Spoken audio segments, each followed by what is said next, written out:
Channel بات کرتا ہے اٹھا کے منہ بشاہوں سے، جہاں کو باخبر کرتا ہے یہ مفلس کی آہوں سے۔ ناظرین گرامی السلام علیکم ورحمۃ اللہ وبرکاتہ۔ سیدھی بات کے تازہ ترین آج کی بات خاص بات میں آپ لوگوں کا استقبال ہے۔ ناظرین گرامی، میں انصار عزیز ندوی اس وقت آپ لوگوں کے سامنے دن بھر سے آئی ہوئی کچھ اہم ترین خبروں کی تفصیلات لے کر حاضر ہوں۔ تفصیلات میں جانے سے پہلے آپ کو اطلاع کر دوں کہ آج کے دونوں پرائم ٹائم شائع ہو چکے ہیں، جس کو عمر تک محدود کر دیا گیا ہے یوٹیوب کی جانب سے، اور وجہ آپ لوگ جانتے ہیں۔ بہرکیف جن احباب نے نہیں دیکھا ہے ضرور جا کر کے دیکھیں۔ اس کو دیکھنے کا میں نے اس سے پہلے بھی کہہ دیا ہے کہ کنفرم پر آپ بٹن دبائیں، یا دوسرا جو بھی ہوتا ہے وہ اندر جا کر کے آپ دیکھ سکتے ہیں جب اس طرح کی ویڈیوز عمر کو محدود کر لیے جاتے ہیں۔ آئیے ناظرین گرامی پہلی خبر کی جانب بڑھتے ہیں، اور پہلی خبر ایک اہم ترین اعلان ہے، اور وہ ہے تحفظ ختم نبوت و عظمت صحابہ کانفرنس کا ایک عظیم الشان اجلاس کا انعقاد کیا جا رہا ہے۔ اور اس عظیم الشان کانفرنس میں عالمی و آفاقی علمی و دینی شخصیات کی تشریف آوری ہو رہی ہے۔ جمیع برادران اسلام سے شرکت کی پرخلوص درخواست کی گئی ہے۔ دراصل اس پروگرام میں مہمان خصوصی کے طور پر مولانا عبدالعلیم فاروقی، رکن شورا دارالعلوم دیوبند و نائب صدر جمعیت علماء ہند، اور حضرت مولانا مفتی شعیب اللہ خان صاحب رشادی دامت برکاتہم، بانی و محتمم و شیخ الحدیث جامعہ اسلامیہ مسیح العلوم بنگلور، حضرت مولانا مفتی نظام الدین صاحب بنگلور، اور معلم الحجات حضرت مولانا محمد زین العابدین صاحب، اور حضرت مولانا مفتی محمد اسلم صاحب رشادی و قاسمی، بانی و محتمم جامعہ غیث الہدا شکاری پالیہ بنگلور۔ یہ تمام علماء کرام اس اجلاس میں شریک ہوتے ہوئے مخصوص عنوانات پر عوام سے خطاب کریں گے۔ یہ پروگرام انجمن الانصار اور جميع علماء کرام و ذمہ داران مساجد و نوجوان بمنہلّی بنگلور ساؤتھ کی جانب سے منعقد کیا جا رہا ہے۔ سنیچر کے دن جو کہ 16 تاریخ دسمبر 2023 کو عشاء کی نماز کے بعد منگمن پالیہ مین روڈ جو مسجد بلال کے قریب ہے، وہاں پر یہ عظیم الشان اجلاس منعقد کیا جا رہا ہے۔ متعلقہ آرگنائزرز کی جانب سے جن کے زیر اہتمام یہ منعقد کیا جا رہا ہے، ان سے تمام لوگوں سے آس پاس کے علاقوں سے جو ہے شریک ہو کر کے اس سلسلے میں جلسے کو کامیاب بنانے کی اپیل کی گئی ہے۔ آپ کو معلوم ہونا چاہیے کہ اس پروگرام عصر تا عشاء چلے گا، اور پھر اس کے بعد جو ہے اہم ترین پروگرام ہوں گے۔ آئیے ناظرین گرامی اگلی خبر کی جانب بڑھتے ہیں۔ تلنگانہ کی راجدھانی حیدرآباد میں جمعرات کو مشہور کراچی بیکری کے کچن میں رکھا ایک گیس سلنڈر اچانک پھٹ گیا ہے۔ اس شدید دھماکے میں کراچی بیکری کے 15 ملازمین زخمی ہو گئے ہیں، جن میں سے 6 کی حالت سنگین بتائی جا رہی ہے۔ سبھی زخمی ملازمین کو فوری طور پر اسپتال میں داخل کرایا گیا ہے۔ زخمیوں میں بیشتر ملازمین کا تعلق اتر پردیش سے بتایا جا رہا ہے۔ ادھر پارلیمنٹ کا سرمائی اجلاس ہنگامہ خیز ثابت ہو رہا ہے۔ 13 دسمبر کو لوک سبھا میں سیکورٹی کی کوتاہی کے بعد سے ہی اپوزیشن لیڈران اس معاملے میں سخت کارروائی وزیر داخلہ کے بیان کا مطالبہ کر رہے ہیں۔ اس درمیان ترنمول کانگریس رکن پارلیمنٹ ڈیرک اوبرائن کو راجیہ سبھا سے معطل کر دیا گیا، اور اب خبریں سامنے آ رہی کہ 9 کانگریس اراکین پارلیمنٹ سمیت 14 اراکین پارلیمنٹ کو بھی لوک سبھا سے پورے سرمائی اجلاس کے لیے معطل کر دیا گیا ہے۔ گیان واپی مسجد کے بعد اب متھرا شاہی عیدگاہ بھی ASI سروے کرایا جائے گا۔ اس سلسلے میں الہ آباد ہائی کورٹ نے راستہ ہموار کر دیا ہے۔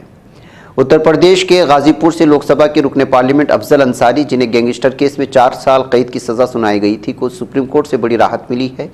عدالت نے جمعرات 14 دسمبر کو ان کی سزا پر روک لگا دی۔ سپریم کورٹ کے اس فیصلے کے بعد ان کی لوک سبھا کی رکنیت بحال ہو جائے گی، تاہم انہیں ایوان میں ووٹ ڈالنے کا حق حاصل نہیں ہوگا۔ ادھر شرومنی گرودوارہ پربندھک کمیٹی نے ڈیرہ سچا سودا کے سربراہ گرمیت رام رحیم کو ہریانہ حکومت کی طرف سے پیرول پر رہا کیے جانے کے خلاف پنجاب ہریانہ ہائی کورٹ میں درخواست دائر کی۔ اس پر سماعت کے دوران عدالت نے ریاستی حکومت کو ہدایت دی ہے کہ جن قوانین کے تحت رام رحیم کو پیرول مل رہی ہے، حکومت باقی قیدیوں کی درخواستوں پر بھی غور و خوض کرے۔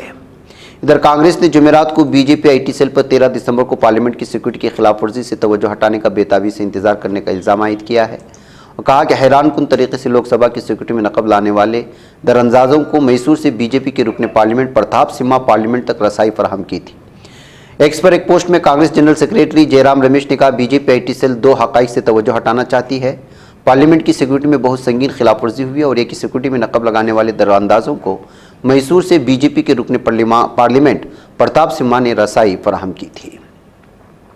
ادھر دہلی این سی آر کے لوگوں کو جمعرات کی صبح مہنگائی کا بڑا جھٹکا لگا کیونکہ دارالحکومت دہلی اور ملکہ نوئیڈا اور غازی آباد میں سی این جی کی قیمتوں میں اضافہ کیا گیا ہے۔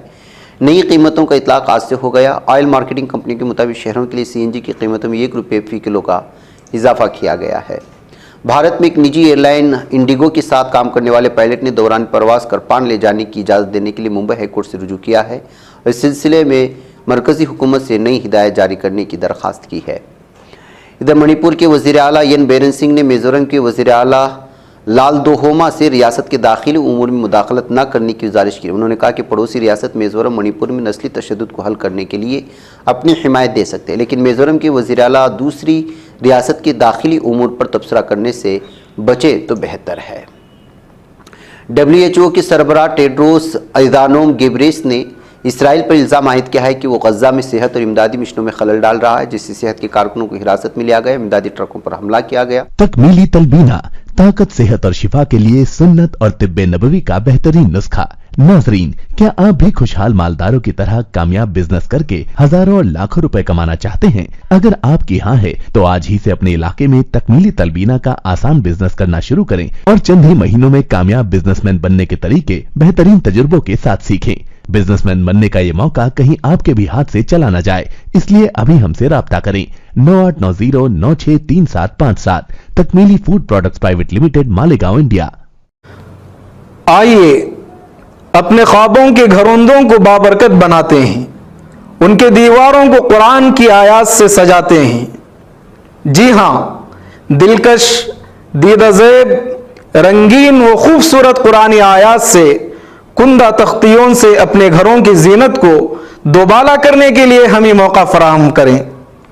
شہر بنگلور کے مشہور و معروف عربی و اردو کیلی گرافی شو روم میں ہم آپ کا استقبال کرتے ہیں۔ آپ قرآن کی کسی بھی آیات یا احادیث کی کیلی گرافی کے لیے ہمیں آرڈر دے سکتے ہیں۔ مختلف ڈیزائن دستیاب ہیں اور آپ اپنے ڈیزائن کے تحت بھی یہاں آرڈر دے سکتے ہیں۔ آج ہی تشریف لائیں یا اس نمبر پر رابطہ کریں یا ہمارے انسٹاگرام پیج کو فالو کریں۔ تفصیلات اسکرین پر۔ 7 اکتوبر کو اسرائیل پر حملے کے بعد سے بہانہ بناتے ہوئے لگاتار ظالم دہشت گرد اسرائیل یہاں حملے کر رہا ہے۔ 2 ماہ سے زائد عرصے سے جاری پرتشدد تصادم کے اختتام کے آثار نظر نہیں آ رہے۔ ادھر خیبر پختونخوا کے شہر ڈیرہ اسماعیل خان میں ہونے والی اس حملے کی ذمہ داری ایک مذہبی عسکریت پسند گروہ نے قبول کر لی، اس بات کی اطلاعات مل رہے ہیں۔ پاکستان میں حالیہ سیکورٹی صورتحال کو مدنظر رکھتے ہوئے سیاسی تجزیہ کاروں کی طرف سے اگلے سال 8 فروری کو ہونے والے عام انتخابات کے بارے میں تشویش کا اظہار کیا جا رہا ہے۔ روس کے صدر ولادیمیر پوتن نے کہا کہ ترکیہ کے صدر رجب طیب ایردوان غزہ کے لیے کی جانے والی کوششوں میں قائدانہ کردار ادا کر رہے ہیں۔ صدر پوتن نے دارالحکومت ماسکو میں گوسٹینی ڈور تجارتی اور نمائش مرکز میں منعقدہ سالانہ سوال جواب نشست پر پریس کانفرنس میں شرکت کی تھی۔ دنیا بھر میں غزہ میں اسرائیلی قتل عام اور ظالمانہ حملوں کے خلاف رد عمل اور احتجاجی مظاہرے جاری ہیں۔ امریکہ، برطانیہ، جرمنی، فرانس میں فلسطینیوں کی حمایت میں احتجاجی مظاہرے کیے گئے۔ امریکہ کے شہر لاس اینجلس میں سینکڑوں مظاہرین نے غزہ کے ساتھ تعاون کا اظہار کرنے کے لیے شہر کے مرکزی موٹر وے کو ٹریفک کے لیے بند کیا۔ مظاہرین نے تقریباً 1 گھنٹے تک شاہراہ پر انسانی زنجیر بنا کر دھرنا دیا۔ پولیس نے راستہ کھولنے کے لیے مظاہرے میں مداخلت کی اور 75 مظاہرین کو حراست میں لے لیا۔ برطانیہ کے دارالحکومت لندن میں وزارت عظمیٰ دفتر کے قریب کیے گئے مظاہرین میں ہلاک ہونے والے بچوں کو یاد کیا گیا ہے۔ ادھر چین کے صوبے شانسی میں کوئلے کی کان کی زیر زمین ڈپو کی چھت بیٹھنے کے نتیجے میں 3 کارکن ہلاک ہوئے ہیں۔ چین کی سرکاری ٹیلی ویژن چینل CCTV کے مطابق ہوا جن نیم سوختہ کوئلے کی کان میں حادثہ پیش ہوا تھا۔ ادھر قطر نے غزہ کی شہریوں کے لیے $50 ملین کی انسانی امداد کا اعلان کیا ہے۔ قطر وزارت خارجہ کے جاری کردہ بیان کے مطابق امداد کا فیصلہ غزہ میں بے گھر فلسطینیوں کے روزمرہ حالات میں بہتری لانے کے لیے کیا گیا۔ قطر کے تعلیمی وقوف کی وساطت سے 100 فلسطینی نوجوانوں کو تعلیمی وظائف بھی دیے جائیں گے۔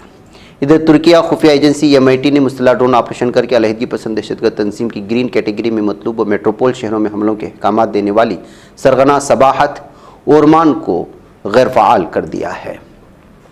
ادھر ترکیہ کے وزیر صحت فخرالدین خوجہ نے غزہ سے مزید 68 مریضوں کی ترکیہ آمد کا اعلان کیا ہے۔ جاری کردہ بیان میں خوجہ نے کہا کہ 37 شیرخوار اور کمسن بچوں، 31 بالغ مریضوں پر مشتمل گروپ میں 4 کینسر کے مریض اور دیگر ذہنی صدمے کے آرتھوپیڈک اور زخمی مریض شامل ہیں۔